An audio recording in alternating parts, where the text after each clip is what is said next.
Hello everyone, कैसे हैं आप सब। हमने एक सीरीज स्टार्ट की है जिसमें हम इनकम टैक्स के डिडक्शन और एग्जम्पशन के जितने भी सेक्शन हैं सारे सेक्शन वन बाय वन करके डिस्कस करने वाले हैं।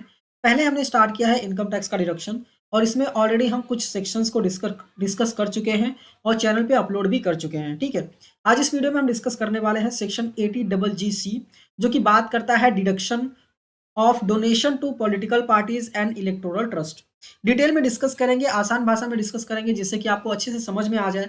वीडियो को स्टार्ट करें इससे पहले अगर आप चैनल पर नए हैं चैनल को सब्सक्राइब कीजिए और बेल आइकन प्रेस करना मत भूलिएगा। तो आइए वीडियो को स्टार्ट करते हैं। पहला सवाल ये आता है कि सेक्शन 80GC जो है वो होता क्या है। तो ये सेक्शन बेसिकली आपको इनकम टैक्स में बेनिफिट प्रोवाइड करता है या फिर हम कहें तो इनकम टैक्स में डिडक्शन प्रोवाइड करता है अगर आप डोनेशन करते हैं पॉलिटिकल पार्टीज के लिए। मतलब अगर आप पॉलिटिकल पार्टीज के लिए डोनेशन कर रहे हैं तो उसका डिडक्शन आप सेक्शन 80GC में ले सकते हैं और यहाँ पे आपको 100% ऑफ अमाउंट तक का आपको डिडक्शन मिल जाता है।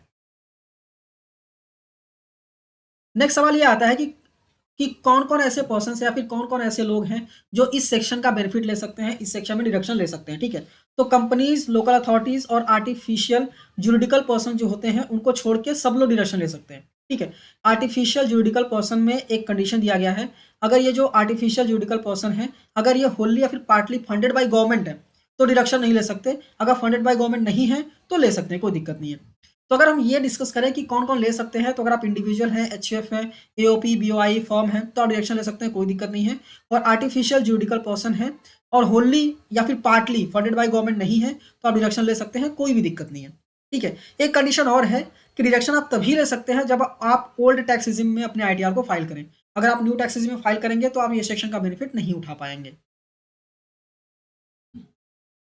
नेक्स्ट सवाल ये आता है कि हम डोनेशन तो कर दें बट किसको डोनेशन करना है जिससे कि हमको ये बेनिफिट मिल जाए। ठीक है, तो जैसा कि मैंने आपको बताया पॉलिटिकल पार्टी को डोनेशन करना है या फिर इलेक्टोरल ट्रस्ट को डोनेशन करना है। इन दोनों को डोनेशन करेंगे तो ही आपको ये वाले सेक्शन में बेनिफिट मिलेगा। ठीक है, यहाँ पे एक नोट करने वाली बात यह है कि पॉलिटिकल पार्टीज जिनको आप डोनेशन कर रहे हैं वो अंडर सेक्शन 29A में रजिस्टर्ड होने चाहिए। ठीक है, अगर रजिस्टर्ड नहीं है तो उसका डिडक्शन आपको नहीं मिलेगा। और बाई एनी चांस आपने डिडक्शन ले भी लिया तो फ्यूचर में कोई क्वेरी आएगी तो ये डिडक्शन को डिसअलाउ कर देगा इनकम टैक्स ऑफिसर। ठीक है, तो आपको ध्यान देना है कि जिस भी पॉलिटिकल पार्टीज को आप डोनेशन दे रहे हैं अगर वो सेक्शन 29A में रजिस्टर्ड है of representation of the people act 1951 तो ही आपको डिडक्शन मिलेगा, नहीं तो नहीं मिलेगा। मतलब यहाँ पे बोला गया है कि कोई भी डोनेशन या फिर कॉन्ट्रीब्यूशन कर देंगे पॉलिटिकल किसी भी पॉलिटिकल पार्टी को तो इसका मतलब ये नहीं कि आपको डिडक्शन मिल जाएगा। रजिस्टर्ड होना चाहिए तो ही डिडक्शन मिलेगा, नहीं तो नहीं मिलेगा। नेक्स्ट पॉइंट ये बोलता है कि सेक्शन 80GC जो है इसके डिडक्शन की लिमिट क्या है। तो इसकी लिमिट कुछ है। पहला तो ये है कि आप 100% डिडक्शन ले सकते हो, जितना भी डोनेशन दिया है उसका 100% का आप डिडक्शन ले सकते हो। लेकिन मैक्सिमम कितना कर सकते हो, जितना आपका टोटल इनकम है मैक्सिमम उतना ही डिडक्शन ले सकते हो, उससे ज़्यादा डिडक्शन तो मिलेगा ही नहीं आपको।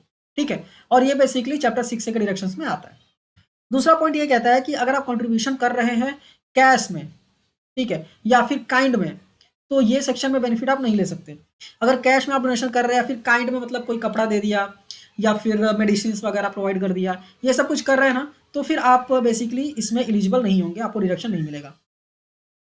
नेक्स्ट पॉइंट ये कहता है कि कैश में नहीं करना है, मतलब आपको नेट बैंकिंग से आप कर सकते हैं, credit card, debit card, cheque, demand draft इन सबसे कर सकते हैं। इन सबसे करेंगे तो कोई दिक्कत नहीं है, आप डिडक्शन ले सकते हैं, कोई प्रॉब्लम नहीं आएगी। और नेक्स्ट पॉइंट ये कहता है कि आप आईटीआर फाइल कीजिए, फाइल करके डिडक्शन ले लीजिए। ठीक है, डिडक्शन लेने के बाद आपको बस ये है कि जो भी डॉक्यूमेंट्स वगैरह रहते हैं वो अपने पास रखने हैं ताकि फ्यूचर में कोई दिक्कत आए तो आप डॉक्यूमेंट्स को दिखा पाएँ। ठीक है, तो नेक्स्ट सवाल ये आता है कि कौन कौन से डॉक्यूमेंट्स होते हैं जो हमको दिखाने पड़ेंगे अगर बाई एनी चांस कोई क्वेरी वगैरह आती है तो पहला तो आपको आईटीआर फाइल करना है, आईटीआर फाइल करके डिडक्शन लेना है। ठीक है, डिडक्शन ले लिया आपने, कोई दिक्कत नहीं है।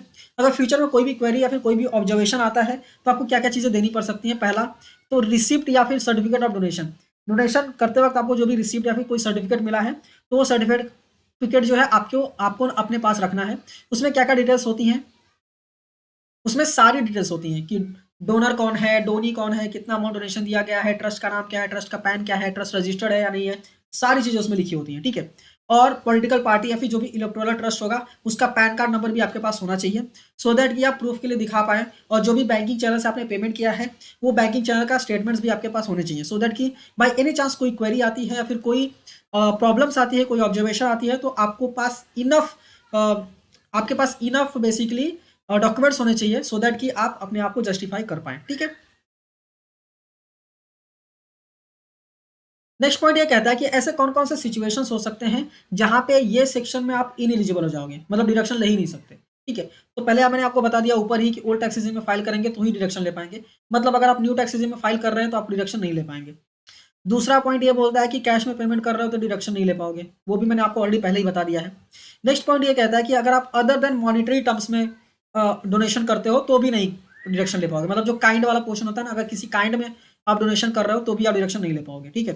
न्यू टैक्स रेजिम में डिडक्शन नहीं मिलेगा, कैश पेमेंट में डिडक्शन नहीं मिलेगा, मतलब कैश डोनेशन में, और अदर देन मॉनेटरी टर्म्स में अगर आप डोनेशन करते हैं तो आपको डिडक्शन नहीं मिलेगा, ठीक है?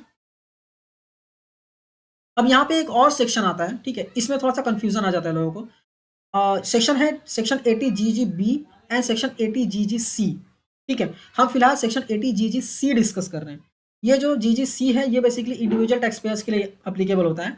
ये जो सेक्शन है ना सेक्शन 80 जीजी बी, ये कंपनीज के लिए एप्लीकेबल होता है। अगर इंडियन कंपनी डोनेशन कर रही है तो उसको ये सेक्शन डिडक्शन मिलता है सेक्शन 80 जीजी बी में, ठीक है?